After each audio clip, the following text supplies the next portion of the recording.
Bismillahirrahmanirrahim. Assalamualaikum warahmatullahi wabarakatuh.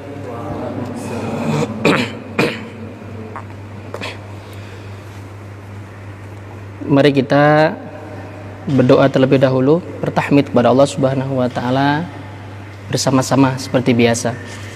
Ikuti ya. A'udzu billahi minasyaitonir rajim. Bismillahirrahmanirrahim. Alhamdulillahi hamdan yuwafi ni'amahu wa yukafi'u mazidah. Ya Rabbana lakal hamdu wa lakas syukru kama yanbaghi li jalali wajhika wa 'azimi sultanika. Allahumma salli ala sayyidina Muhammadin salatan taj'aluna biha min ahlil ilmi zahiran wa batinan wa tahsuruna biha fi ibadikas salihin fi dunyana wa ukhrana bi barakati suratil Fatihah. A'udzu billahi minasyaitonir rajim. Bismillahirrahmanirrahim. Alhamdulillahi rabbil alamin arrahmanir rahim maliki yaumiddin. Iyyaka na'budu wa iyyaka nasta'in ihdinas siratal mustaqim siratal ladzina an'amta 'alaihim ghairil maghdubi 'alaihim waladdallin. Amin. Alhamdulillah, syukurillah, la haula wala quwata illa billah, amma ba'du. Kita bersyukur pada Allah Subhanahu wa taala di sore hari ini, kita dapat bersua kembali dengan saya pertemuan yang kedua di pembahasan tafsir Ayatul Ahkam. Mudah-mudahan Allah Subhanahu wa taala mencatat amal kebajikan kita, ya, amal kebajikan kita menggunakan waktu kita belanjakan waktu kita untuk bersama-sama saling memahami, mempelajari tadarus dirasatul ilmi wabil khusus dalam kajian tafsir. Ikhwani wa akhwati fillah, hari ini kita akan fokus dua hal saja. Yang pertama yaitu lataifut tafsir, kelembutan tafsir, ya. Kemudian yang kedua kita akan bahas tentang hikmah, ya, hikmatut tasyri'nya atau al-ahkam yang terkandung dalam surat An-Nur ayat 22 hingga ayat 26 yang pekan kemarin kita bahas. Bismillahirrahmanirrahim. Lataifut tafsir, kelembutan atau keindahan tafsir. Al-latifatul ula, kelembutan yang pertama, qauluhu ta'ala, firman Allah Subhanahu wa taala, ulul fadli minkum was-sa'ah. Al-ayat hadhihi syahadatun 'azimatun minallahi subhanahu bi fadli Abi Bakrin. Ayat, petikan ayat yang berbunyi ulul fadli minkum was-sa'ah, ya, itu adalah kesaksian yang agung atau yang besar Allah Subhanahu wa taala untuk keutamaan, ya, keutamaan Abu Bakar As-Siddiq.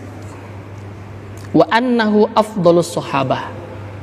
Abu Bakar As-Siddiq adalah seafdol-afdolnya sahabat yang paling utama. Qala al-Fakhrur Razi, ya, ulama Fakhrur Razi, ajma'al mufassiruna ala annal murada min qawlihi ta'ala ulul fadli Abu Bakrin radhiyallahu anhu. Para ulama tafsir bersepakat bahwa sesungguhnya maksud dari ulul fadli ayat ini, ya, yaitu adalah beliau Khalifah Abu Bakar radhiyallahu anhu. Wa hadhil ayat tadullu ala annahu kana afdalun nas ba'da Rasulillah sallallahu alaihi wasallam. Dan Abu Bakar adalah ya manusia yang paling utama ya setelah Rasulullah Shallallahu Alaihi Wasallam. Ini ada keistimewaan yang luar biasa. Saya mau tanya sama antum, Abu Bakrin As-Siddiq itu nama asli beliau atau bukan? Bukan. Ya. Berarti sama seperti Abu Hurairah ya. Antum tahu nama aslinya Abu Hurairah? Abdurrahman bin Sakhrin. Kalau Abu Bakar As-Siddiq,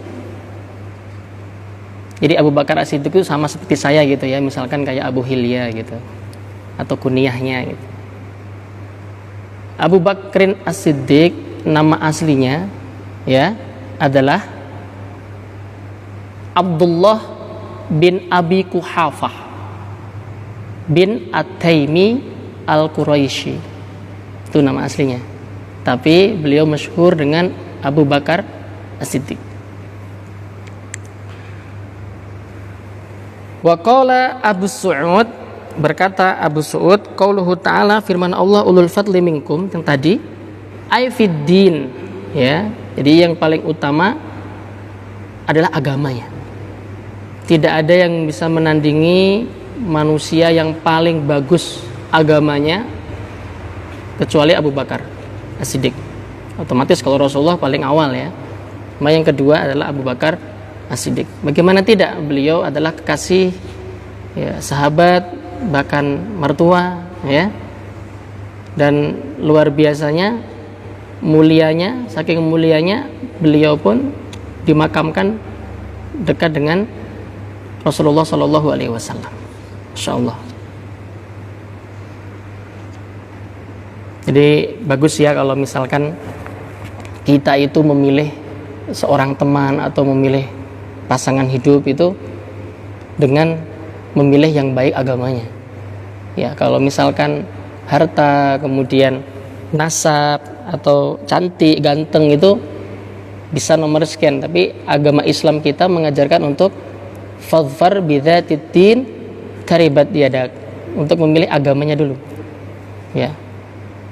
Kalau agamanya sudah bagus, insya Allah ya, soal cantik nanti bisa dipoles lah. Ya, bisa dibeliin aksesoris apalah biar supaya cantik gitu. Kalau misalkan maliha, misalkan hartanya ya, kalau misalkan belum berduit ya kita berjuang bersama, kan begitu, indah.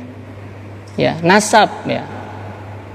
Nasab misalkan tidak dari bangsawan ya, maka kita memilih insya Allah agamanya yang paling baik. Dan itu sudah dicontohkan oleh Abu Bakar As-Siddiq. Kemudian yang kedua, al-latifatus tsaniyah, kelembutan yang kedua, qauluhu ta'ala ayyutu ya, fihi hadfun bil ijaz. Jadi di situ ada kalimat yang dibuang. Aslinya adalah an la yu'tu, alla yu'tu. Tetapi dibuang lanya. La dibuang. Khudzifat minhu la. Untuk apa? Bil ijaz, supaya ringkes. Ya, supaya ringkes. Al-latifatus tsalitsah, kemudian yang ketiga, kelembutan tafsir yang ketiga, qauluhu ta'ala, firman Allah Subhanahu wa taala, ala tuhibbuna ayaghfirallahu lakum. Hadza khitabun bi sighatil jam'i. Ya, ala tuhibbuna ayaghfirallahu lakum. Apakah kamu tidak suka Allah Subhanahu wa taala mengampunimu? Ini pesan ya, mengandung bentuk jamak. Ya. Bukan mufrad, bukan tunggal. Jamak. Apanya yang satu yang jamak? Tuhibbuna. Ya, ala tuhibbuna. Tuhibbuna itu antum, antum tuhibbuna. Kalau ana tuhibbu, anta tuhibbu, anti tuhibbina, antuma tuhibbani, huwa yuhibbu. Atau tasrifnya ada ya, yuhibbu, yuhibbani, yuhibbuna, dan seterusnya.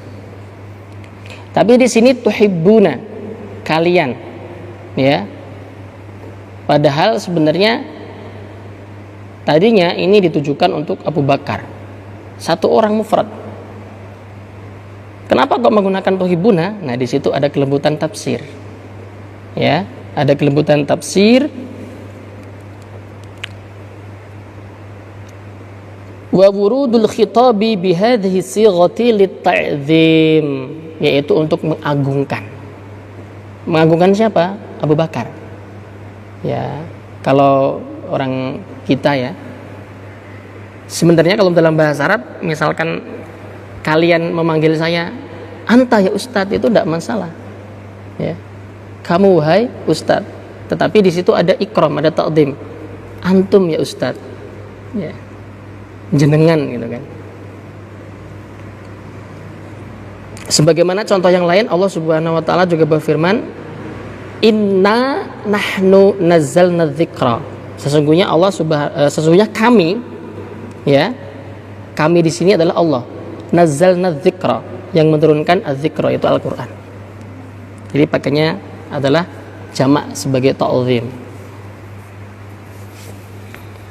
Kemudian yang berikutnya, al-latifatur rabi'ah, qauluhu ta'ala innal ladzina yarmunal muhsanat. Firman Allah, sesungguhnya orang-orang yang menuduh perempuan-perempuan baik. Ya. Qaulal alamah Ibnul Jauzi berkata, fa in qila, jika ditanya, lam aqtasir ala dzikril muhsanati dunar rijal, kenapa kok yang disebut di sini hanya muhsanat, hanya perempuannya saja, tetapi tidak ada rijalnya, muhsonnya? Nah, ini ada rahasia. Fal jawabu, maka jawabnya, anna man roma mu'minatan, barang siapa, sesungguhnya siapa orang yang menuduh seorang mukminah, fala budda ayarmiya ma'aha mu'minan, otomatis dia juga menuduh mukmin laki-laki. Jadi kalau misalkan ada seseorang yang menuduh perempuan berzina, secara otomatis dia juga mengikludkan atau mengikutkan laki-laki berzina. Kan ada orang yang berzina, kan ada perempuan dan laki-lakinya. Ya. Fastaghna an dzikril mu'minin, maka cukup yang disebutkan hanya mukminahnya, tidak perlu disebutkan yang mukminnya, atau tidak perlu disebutkan yang laki-lakinya, cukup yang perempuan saja. Cukup perempuan saja yang disebutkan. Sebagaimana wa mithluhu qauluhu ta'ala, contoh yang lain firman Allah, sarabila taqikumul harra, dalam surat An-Nahl, dan pakaian-pakaian yang melindungimu dari panas. Otomatis kan, kalau yang namanya pakaian gak hanya melindungi panas, dingin juga. Jadi di situ tidak diikutkan, ya. Dan luar biasanya, ya, di sini yang disebutkan adalah muhsonatnya, ya, adalah muhsonatnya. Atau bisa diambil juga dalam surat An-Nur, masih itu ayat kedua, az-zaniyatu waz-zani. Kenapa kok yang disebutkan malah perempuannya dulu, bukan laki-laki dulu kalau orang berzina itu?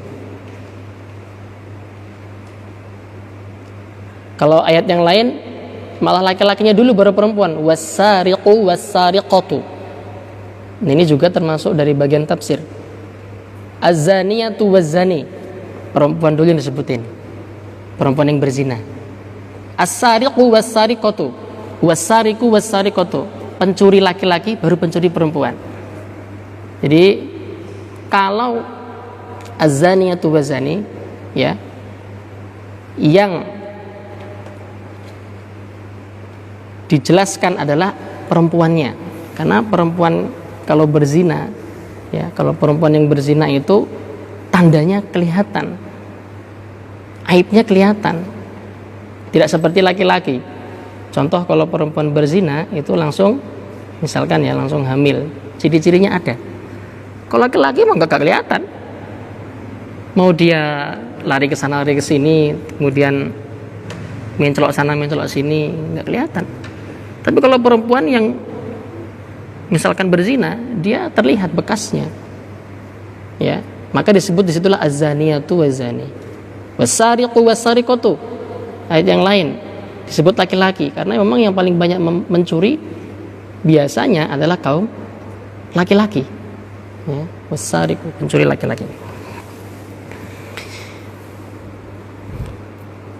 Kemudian kita lanjutkan yang berikutnya, al-latifatul khamisah, kelembutan tafsir yang kelima. Zakarallahu ta'ala fi awwalis surah al-muhsanat biqaulihi walladzina yarmunal muhsanati thumma lam ya'tu bi arba'ati syuhada. Menjelaskan, ya, Allah Subhanahu wa taala menyebutkan kalimat al-muhsanat di dalam surat An-Nur ayat 4 itu hanya al-muhsanat saja. Ya, tidak ada gandengan belakangnya, terusannya. Walam yuqayyad al-muhsanat hunaka biwasfin, dibatasi, ya, tidak dibatasi satu sifat. Jadi cukup cuma satu saja, satu sifat, muhsanat saja. Berbeda dengan yang pekan kemarin kita bahas, innal ladzina yarmunal muhsanatil ghafilatil mu'minat. Nah, di situ. Jadi muhsanatnya belakangnya ada al-ghafilat, ada al-mu'minat. Wasirru fi hadza, dan rahasia ini, hadhil ayat khassah bi ummahatil mu'minin. Jadi wal muhsanatil ghafilatil mu'minat itu ayat khusus kepada ummahatul mukminin ridwanullahi alaihin ajma'in, ya, termasuk di dalamnya masuk Sayyidah Aisyah. Fattihamu haula'il azwajit tahirat ittihamun li baitin nubuwah, maka orang yang menodai istri-istri Rasulullah, menjelek-jelekkan istri Rasulullah, yang mencemarkan nama baik istri Rasulullah, secara tidak langsung juga menodai rumah tangga Rasulullah. Wa ida'un li Rasulillah, dan menyakiti Rasulullah. Walihada qala Ibnu Abbas radhiyallahu anhuma, sebagaimana yang disampaikan oleh Ibnu Abbas radhiyallahu anhuma. Yang berikutnya, al-latifatus sadisah, kelembutan yang ke-6. Asyaratil ayatul karimatu wa hiya qauluhu ta'ala al-khabithatu lil khabithina wal khabithuna lil khabithat ila mabda'in hammin min mabadi'il hayatil ijtimaiyah. Ayat yang mulia ini, al-khabithatu lil khabithin wal khabithuna lil khabithat, itu mengisyaratkan kepada prinsip-prinsip penting dalam prinsip hidup kemasyarakatan. Wahuwa, yakni annan nufusal khabithata la taltaimu illa ma'an nufusil khabithati min mithliha. Sesungguhnya jiwa-jiwa yang jahat itu tidak akan sepadan kecuali dengan jiwa-jiwa yang jahat juga. Wan nufusut thayyibah, afwan, wan nufusat thayyibata la tamtaziju illa bin nufusit thayyibati min mithliha. Dan jiwa-jiwa yang suci, yang bersih itu juga tidak akan cocok, tidak akan sepadan kecuali dengan jiwa-jiwa yang bersih juga. Wa haitsu kana Rasulullah sallallahu alaihi wasallam atyabul atyabin, dan Rasulullah itu adalah seorang yang paling suci di antara orang-orang yang suci. Wa afdalul awwalina wal akhirin, orang yang paling afdal, pertama dan paling akhir. Tabayyan anna siddiqah radhiyallahu anha min atyabin nisa'i bid-darurah. Maka sudah jelas barang tentu kalau Sayyidah Aisyah pun juga orang yang paling suci. Kalau Nabi Muhammad saja orangnya suci, mulia, otomatis juga istrinya juga begitu. Karena memang prinsip Al-Quran menyebutkan al-khabithatu lil khabithin, wanita jahat untuk lelaki yang jahat, wal khabithun lil khabithat, dan laki-laki yang jahat juga untuk perempuan yang jahat. Jadi sepadan. Yang berikutnya al-latifatus sabi'ah, kelembutan tafsir yang ketujuh.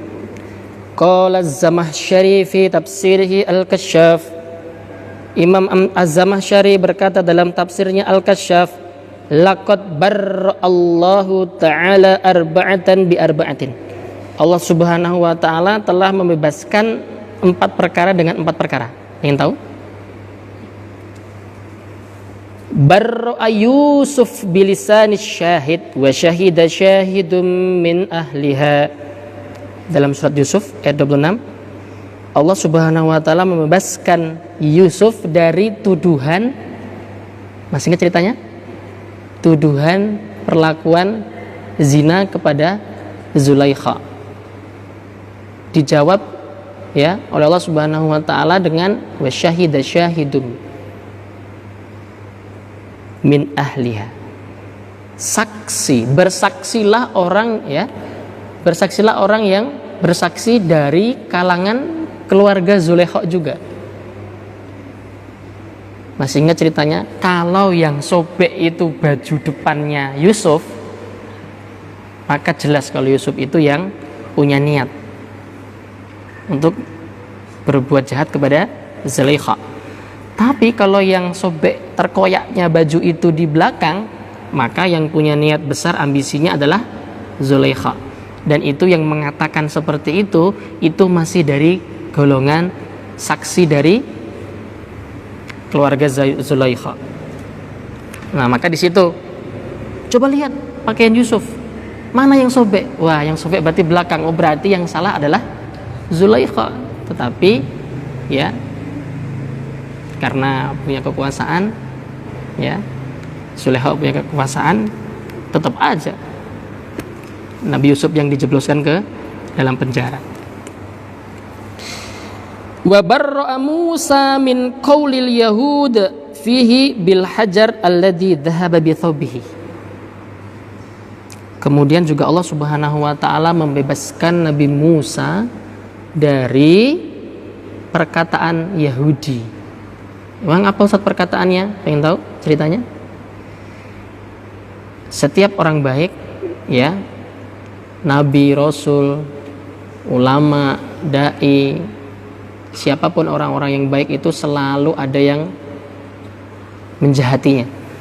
Entah itu mencemarkan nama baik, kemudian juga ada yang mengejeknya, menuduhnya. Itu pun pernah terjadi di zaman Musa.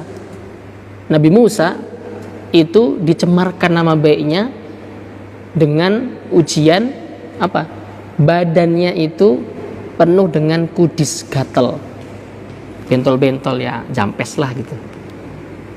Buktinya apa? Itu buktinya Musa selalu tutup baju terus. Padahal orang-orang Yahudi pada waktu itu suka buka aurat. Ya. Nah, Allah ingin memberikan kekuasaannya, membebaskan Nabi Musa ini dengan cara apa? Suatu ketika Nabi Musa mandi di sungai, tetapi mandinya itu jauh dari keramaian orang. Tidak seperti umumnya Bani Israel atau Yahudi pada waktu itu, ketika mandi itu rame-rame kemudian buka aurat.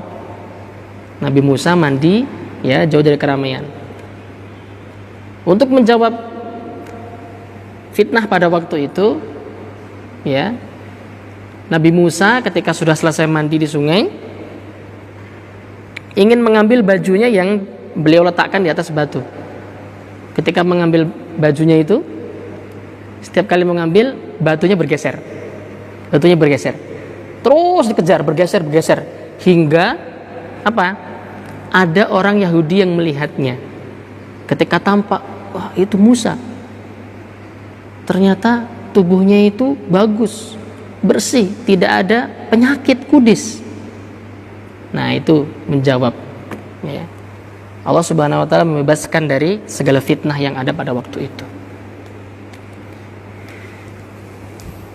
Wa barra Maryam bin bi'intaqi waladiha hina nada min hijriha. Nah, ini juga Allah Subhanahu wa Ta'ala membebaskan Sayyidah Maryam dari fitnah-fitnah yang keji pada waktu itu yang dilontarkan kepada beliau. Hamil di luar nikah, tidak ada bapak, tahu-tahu hamil. Ya, maka Sayyidah Aisyah diminta untuk bernazar, ya, berpuasa, puasa lisan, tidak berbicara. Inni nadartu lirrahmani sawma falan ukallimal yawma insiya. Ya. Maka kalau kita telusuri sedikit makna saum dan siam, ya, ada yang mengatakan di kita saum, ada yang mengatakan di kita siam. Sama asalnya dari kata soma yasumu sauman wa siyaman fahuwa soim. Kalau orangnya soim. Jangan marah loh. Saya ini soim, saya ini sedang berpuasa, orang yang berpuasa gitu. Saum siam, ya, ada keterkaitan, ya, sedikit kita bahas. Apalagi ini masa bulan Ramadan, ya. Kita lihat firman Allah, ya ayyuhalladzina amanu kutiba alaikumus syiyam. Nah, siam di sini itu menahan tidak makan, tidak minum dan juga tidak berhubungan badan bagi yang sudah menikah, suami istri, di bulan Ramadan di siang harinya. Maka dilengkapi juga dengan saum, ya, dilengkapi juga dengan saum, yaitu menahan lidahnya. Kalau hanya sebatas tidak makan, tidak minum, kemudian yang tadinya bercampur dipisah, itu binatang pun juga bisa. Contoh kambing dari waktu sahur sampai waktu berbuka, misalkan ada kambing jantan betina dipisah, dikasih sekat misalkan, kemudian nggak dikasih makan, nggak dikasih minum, dikasih makannya cuma waktu sahur dan waktu buka saja. Bisa nggak kira-kira? Bisa. Cuma bedanya dia itu gampang ngembek, dia bersuara terus embe, lapar. Nah, apakah kita juga akan seperti itu?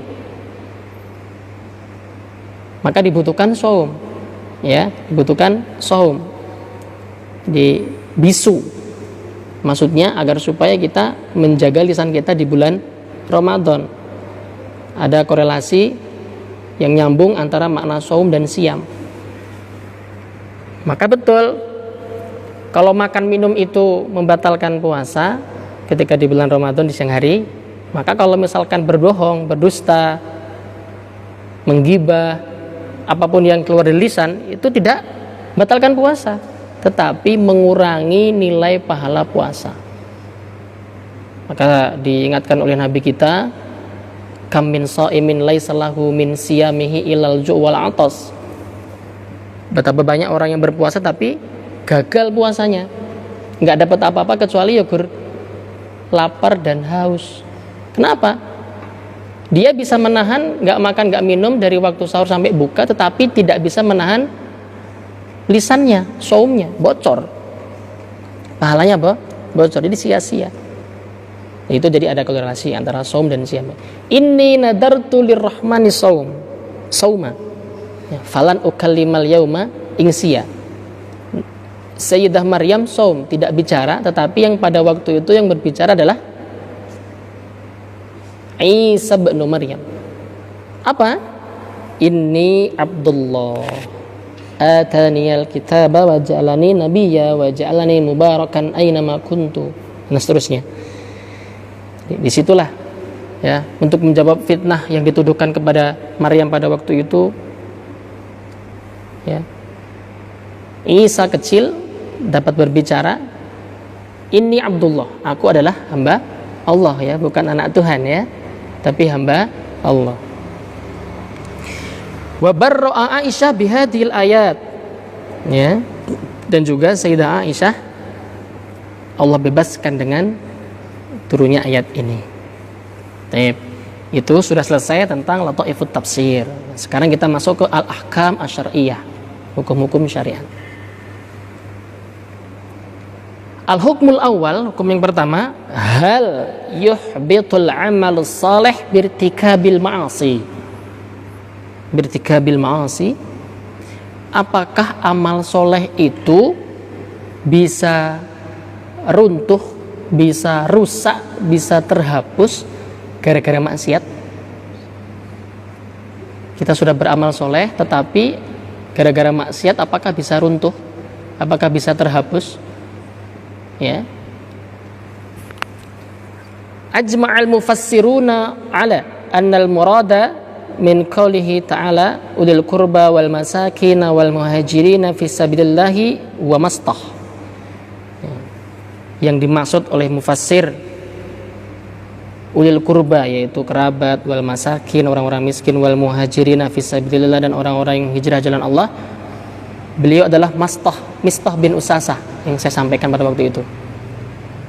Li'annahu kana qariban li Abi Bakrin wa kana minal masakin wal muhajirin. Sesungguhnya dia itu dari kerabat, golongan kerabat Abu Bakar, dan juga dari orang-orang miskin, dan juga dari kalangan muhajirin.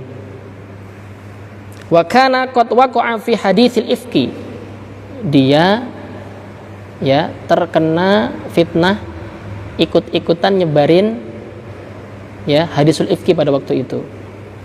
Wa qadhafa Aisyah, dia mencemarkan nama baik Sayyidah Aisyah, ikut-ikutan nuduh gitu ya. Tsumma taba ba'da dzalik, kemudian dia bertaubat setelah itu. Wala syakka annal qadhafa minadz-dzunubil kabair, tidak diragukan lagi bahwa mencemarkan nama baik atau menuduh berzina termasuk dari dosa-dosa besar. Waqad ihtajja ahlus sunnati wal jamaati bihadhil ayatil karimah ala adami butlanil amal birtikabidz dzunubi wal ma'asi. Ahlus sunnah wal jamaah ya sepakat bahwa ayat itu menunjukkan tidak batal amal soleh seseorang akibat maksiat atau dosa. Loh, lalu yang membuat batal itu apa Ustaz? Dalam tafsir ini jelaskan la yuhbitul amalu illa bil isyraq. Tidak batal atau tidak rusak amal seseorang kecuali dengan kesyirikan. Wariddatu 'anil islami wal iyadu billah, dan juga murtad dari Islam. Nauzubillahi min dzalik. Amma sairul ma'asi fala tuhbitul amal.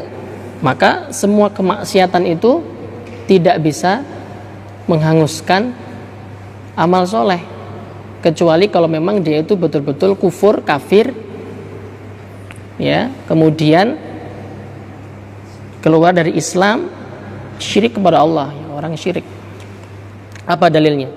Wa may yakfur bil imani faqad habita 'amaluhu wa huwa fil akhirati minal khasirin. Barang siapa yang kufur terhadap iman, maka hanguslah semua amalnya dan dia nanti di akhirat termasuk bagian dari orang-orang yang merugi.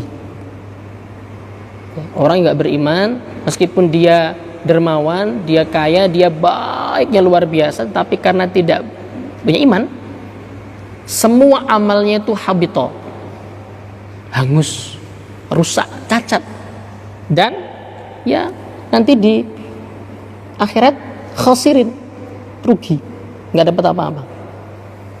Wa may yartadid minkum an dinihi fayamut wa huwa kafir fa ulaika habitat a'maluhum fid dunya wal akhirah. Dan barang siapa yang murtad, yang keluar dari Islam dan dia mati dalam kondisi kafir, tidak bawa iman, maka mereka itu hangus amalnya. Dan hangusnya itu di dunia dan di akhirat. Gitu ya. Jadi amal soleh itu bisa hancurnya, rusaknya gara-gara syirik dan murtad. Tapi ya kalau seperti itu terus kemudian jangan berniat untuk kalau begitu saya mau berbuat dosa sajalah, kan itu tidak masuk syirik. Ya tidak begitu juga, ahi. Imam Al-Ghazali dalam kitab Ihya Ulumuddin ya menjelaskan dalam Babus Syafa'ah,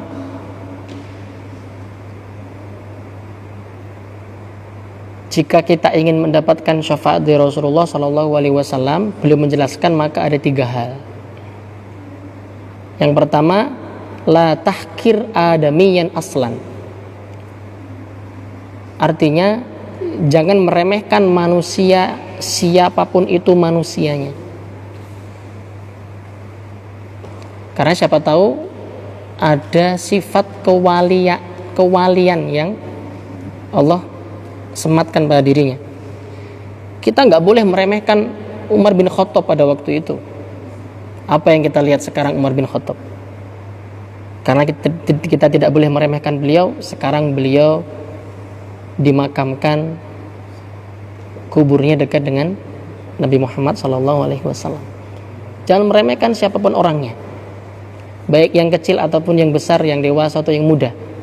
Harusnya kalau dengan yang muda kita itu bisa belajar begini, dia ini masih kecil, dosanya belum banyak seperti saya.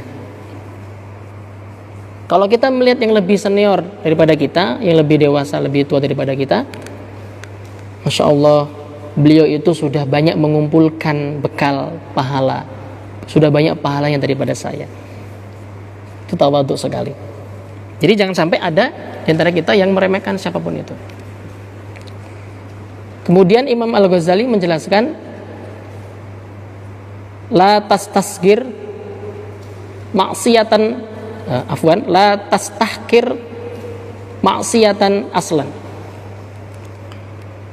Jangan sampai kita meremehkan maksiat atau dosa sekecil apapun itu maksiat dosanya, lalu karena maksiat dosanya itu kecil kita kerjakan.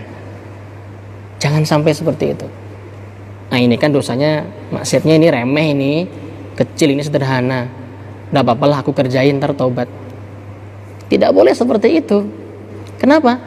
Bisa jadi di maksiat yang kecil tersebut Allah titipkan murkanya. Allah nggak ridho meskipun kecil maksiatnya. Dan yang terakhir, kata Imam Al-Ghazali dalam kitabnya Ihya Ulumuddin, la tastahkir ta'atan aslan. Jangan menganggap remeh ketaatan itu kecil, mentang-mentang ketaatannya itu kecil lalu kita tinggalkan, tidak dikerjakan. Loh kenapa? Ini cuma seperti inilah, nggak usah kerjain. Ini cuma ada batu di sini, nggak usah disingkirin, biarin aja. Ya, kan remeh-temeh sebenarnya. Loh kenapa? Nggak boleh meremehkan ketaatan meskipun kecil. Siapa tahu dalam ketaatan itu terdapat ridhonya Allah Subhanahu wa Ta'ala. Maka ketiga-tiganya ini tidak boleh kita remehkan. Maka kalau misalkan kita nyambungkan tentang yang tadi ini, meskipun tidak menghanguskan ya amal soleh, ya sebisa mungkin kita takwa kepada Allah, ya bertakwa kepada Allah. Jangan sampai kita melaksanakan atau melakukan kemaksiatan kepadanya. Lanjut yang kedua, al-hukmus tsani. Ini waktunya nggak cukup lagi nih kayaknya. Ya, padahal di sini ada sampai al-hukmu as-sabi. Ya, sampai al-hukmus sabi. Tapi tidak apa-apa. Pembahasannya masih panjang. Al-hukmus tsani, halil afu 'anil musii wajibun 'alal insan. Hukum yang kedua, apakah mengampuni orang yang bersalah itu wajib? apakah memaafkan orang yang bersalah itu hukumnya wajib? Kira-kira bagaimana Ahi? Hukumnya wajib atau tidak? Nah, kita akan bahas. Ittafaqal fuqaha'u ala annal afwa was-safha anil musii hasanun wa mandubun ilaihi. Fuqaha sepakat bahwa sesungguhnya memaafkan atau mengampuni orang yang berbuat salah kepada kita itu baik dan dianjurkan. Jadi kita dianjurkan untuk memaafkan, dianjurkan untuk membuka hati, melapangkan dada, nerimo, ikhlas. Di qauli ta'ala wal ya'fu wal yasfahu, sebagaimana Allah jelaskan, dan ampunilah atau maafkanlah serta berlapanglah dada atau berlapang. Di sini wal ya'fu wal yasfahu, ya, ada wal sama wal, ya. Kemarin kita jelaskan lam yajzum, la tidak, lam tidak, lama tidak, liwal wal fal hendaklah. Hendaklah di sini itu perintah, amrun. Wal amru huna linnadbi wal irsyad. Perintah di sini untuk menganjurkan dan untuk membimbing. Walaysa lil wujub, bukan untuk mewajibkan. Kalau saja andai kata memaafkan orang lain itu diwajibkan, maka tidak ada orang yang menuntut, ya. Padahal kalau misalkan kita diapa-apakan oleh orang, kita dijahati oleh orang, itu kita boleh menuntut. Dia telah merusak harga diri keluarga saya, dia telah menghancurkan karir hidup saya. Kita tuntut dia, dibawa ke mahkamah, bisa saja. Maka sekali lagi, perintah, ya, memaafkan ini bukan wajib, tetapi anjuran untuk bimbingan dan membuktikan bahwa sebenarnya memaafkan itu adalah perbuatan yang sangat mulia. Terkait tentang al-afwu, Sayyidah Aisyah bertanya kepada Rasulullah SAW, wahai Rasul, jika datang Lailatul Qadar di bulan Ramadan pada saya, maka apa yang harus aku lakukan? Apa kata Rasul? Sayyidah Aisyah ucapkan, Allahumma innaka afuwun tuhibbul afwa fa'fu anni. Bagus. Ya Allah, Engkau Maha Pengampun, Pemaaf. Tuhibbul afwa, mencintai ampunan, pengampunan, pemaafan. Fa'fu anni, maka ampunilah aku. Jika kita ingin mendapatkan ampunan, maaf dari Allah Subhanahu wa taala, maka kita sendiri pun juga harus membuka hati, lapang dada untuk memaafkan orang lain.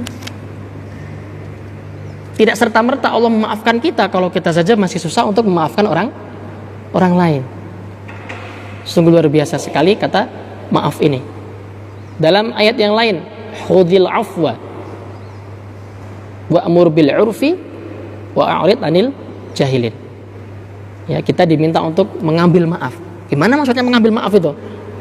Kita maafkan terlebih dahulu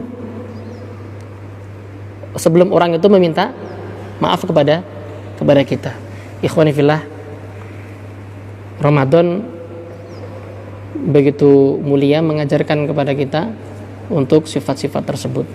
Bahkan setiap habis tarawih, habis witir, kita baca doa tersebut.